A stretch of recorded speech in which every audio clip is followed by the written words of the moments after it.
सभी को सादर जय गुरुदेव। आज मैं आप सबके समक्ष एक बार फिर से लेकर के प्रस्तुत हूँ फ़कीरी कहानियाँ।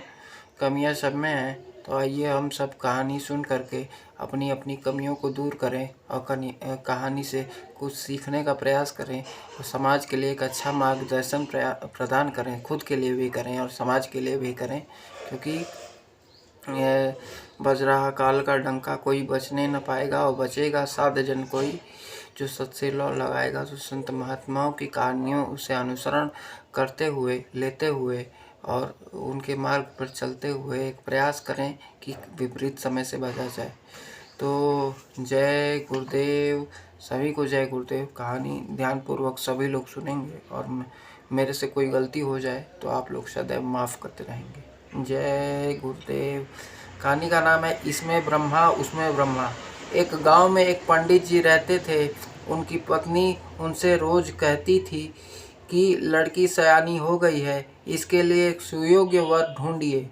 परंतु पंडित जी को अपने काम धाम से फुर्सत कहाँ, वे अपने इष्ट मित्रों में ही व्यस्त रहा करते थे। एक दिन पत्नी ने बहुत झुंझला कर कहा कि आप जाइए और लड़का की तलाश कीजिए। पंडित जी सीधा सत्तू बांध कर वर की तलाश में चल पड़े। जब कुछ दूर चले गए तो एक गांव में कथा हो रहा था। पंडित जी वहां चलते रास्ते में खड़े हो गए। कथावाचक ने लोगों को समझाते हुए कथा में कहा कि इसमें ब्रह्मा है, उसमें भी ब्रह्मा है, इसमें तुम में सब में ब्रह्मा है, वह सब जगत है। पंडित जी इसके आगे न रुके, बस इसमें ब्रह्मा उसमें ब्रह्मा सुनकर चल दिए। बढ़ते जा रहे थे और सोचते जा रहे थे। एकाएक उनके मन में यह विचार उत्पन्न हुआ कि मुझ में ब्रह्मा है, मेरी पत्नी में ब्रह्मा है और मेरी लड़की में ब्रह्मा है। तब तो जब सब एक ही हैं, तो मैं क्यों लड़का ढूंढने के लिए परेशान हूँ? क्यों न मैं ही अपनी लड़की का वरण कर लूँ? यह विचार कर पंडित जी वहीं पीछे मुड़े और अपने घर लौट गए। पंडिताइन ने बड़े प्रेम से अफगानी की थाली में पानी रखा, पैर धोया, पूछा कि बहुत जल्दी आप आ गए, लगता है लड़का कोई करीब ही मिल गया है, बताइए लड़का और घर बार कैसा है? पंडित जी ने अपनी सब कथा सुना दी। पंडित जी की बात सुनकर जल उठी। उसने कथावाचक के बारे में पूछा कि किस गांव में कथा कह रहे हैं, और दूसरे ही दिन पंडिताइन उसके पास पहुंची और 4 फटकार कथावाचक को दिया।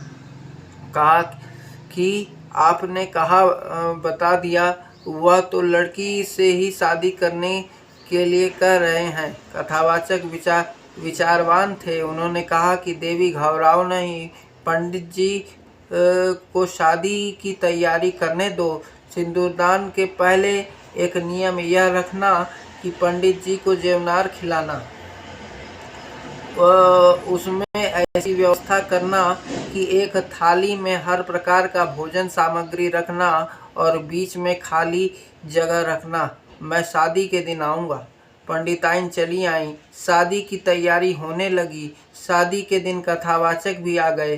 सिंदूरदान के पहले कथावाचक ने एक आदमी से जेवनार की थाली में वही मलमूत्र कराया और उसे पंडित जी के सामने खाने के लिए रखा गया। पंडित जी की मैल देखते ही नाक भाव सिकोड़ने लगे। कथावाचक वही खड़े थे। उन्होंने पंडित जी की चोटी पकड़ी और कहा, ए पंडित, इस दाल में ब्रह्मा, भात में ब्रह्मा, पूड़ी में ब्रह्मा, खीर में ब्रह्मा, सब्जी में ब्रह्मा और इस मेले में भी ब्रह्मा है, तो तू इसे भी खा। इतनी बात जब हुई तब पंडित जी की बुद्धि खुली। वे कथावाचक के पैर पर गिर पड़े, बोले, मुझसे गलती हुई। आपकी बात समझ में नहीं आई थी, क्योंकि चलते रास्ते केवल इसमें भी ब्रह्मा उसमें भी ब्रह्मा ही सुनकर मैंने मनमानी अर्थ लगा लिया था।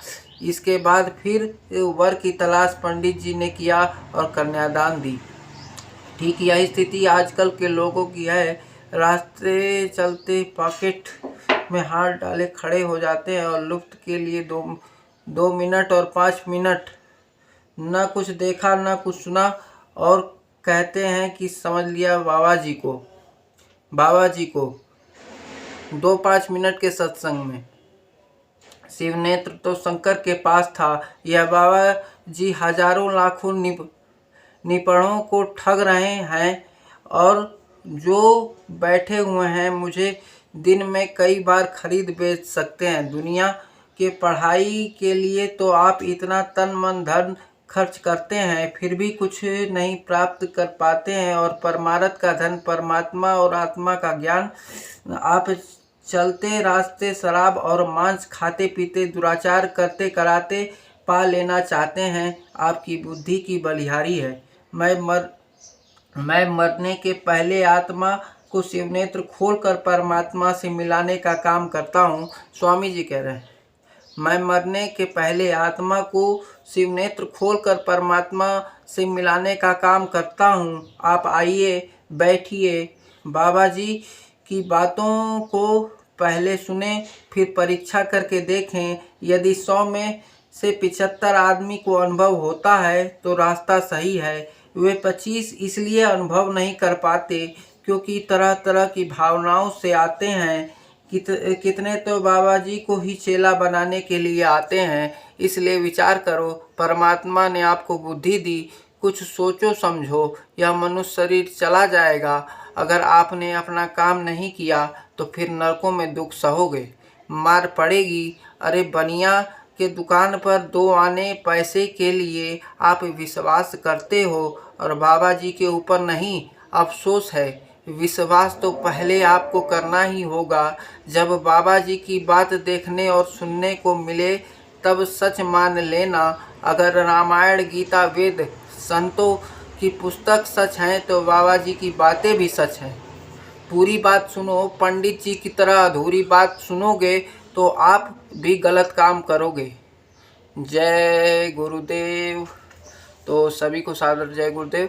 ये बाबा जी की कहानी है, बाबा जी का सत्संग है। इसमें मेरा कुछ नहीं है। किसी को कहने सुनने में कोई बात गलत लगे तो मैं आप सबसे क्षमा प्रार्थी हूँ। शाकाहारी रहिए, सदाचारी रहिए, नशामुक्त रहिए, जीव हिंसा मत करिए और आगे के विपरीत समय से बचने के लिए जय गुरुदेव नाम ध्वनि और सुमिरन ध्यान भजन अवश्य करते रहें। जय गुरुदेव।